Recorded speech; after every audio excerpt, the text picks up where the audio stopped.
Ihahalabos natin ang spaghetti ng al dente. Hindi siya pwedeng ma-overcook.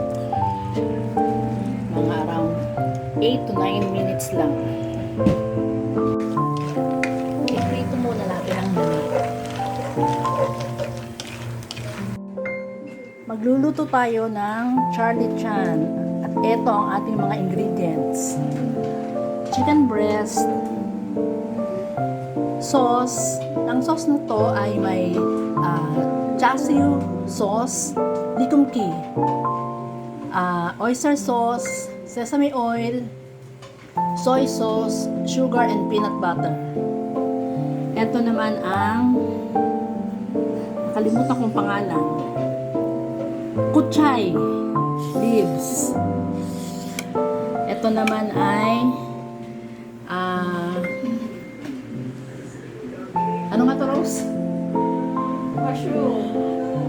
Shiitake mushroom. Ay, naku, ang cook, makakalimutin. Sibuyas at saka bawang. Ayan, luluto tayo. Charlie Chan. At ito pa ang ating isang important ingredients, spaghetti.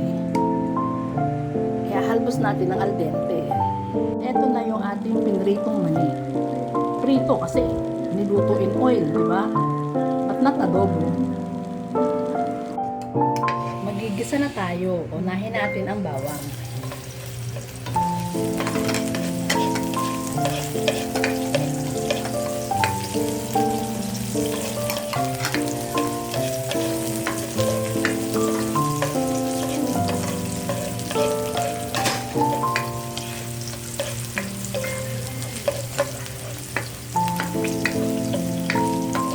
Papulahin lang natin ng konti.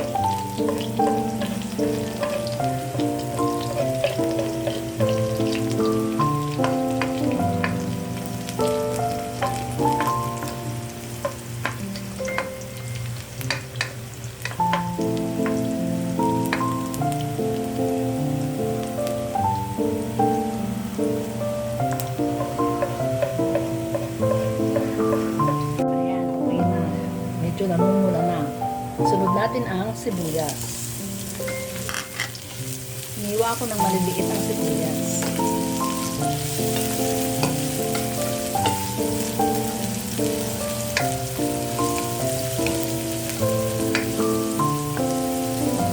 Ayan. Ngayon naman, isunod natin ang shiitake mushroom. Ayan. Kailangan natin siyang gisahin mabuti. Shiitake mushroom. Ngayon, susunod natin ang chicken. Huwag mo munang hahaluin. Pabayaan mo lang muna siya mag-set.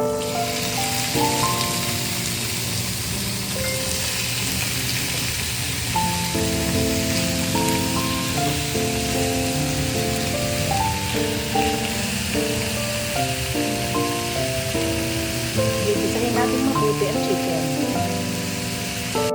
Ayan, nagisa na natin mabuti.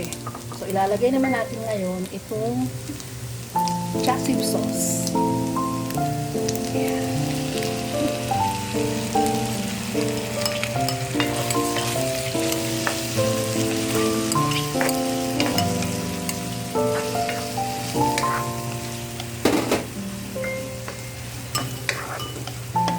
Ayan. Nahalo na natin mabuti. Ngayon naman ilalagay na natin ang peanut. Ang peanut po ay optional. Kung ayaw nyo lagyan ng peanut, pwede naman. Pwede rin ninyong gamitin ang cashew nuts. Kung anong gusto ninyo. Ngayon, unti-unti na natin ilalagay ang ating spaghetti noodles. Ayan. Hindi natin siya ilalagay lahat. Kung ano lang ang tama sa sauce na ginawa natin. Ilalagay natin ang huling ingredients, ang kuchay leaves. Ayan. Haluin natin mabuti. Guys, eto na ang finished product. Charlie Chan. My own version of Charlie Chan. Okay, kain na tayo at samahan nyo akong muli sa susunod kong pagluluto. Bye!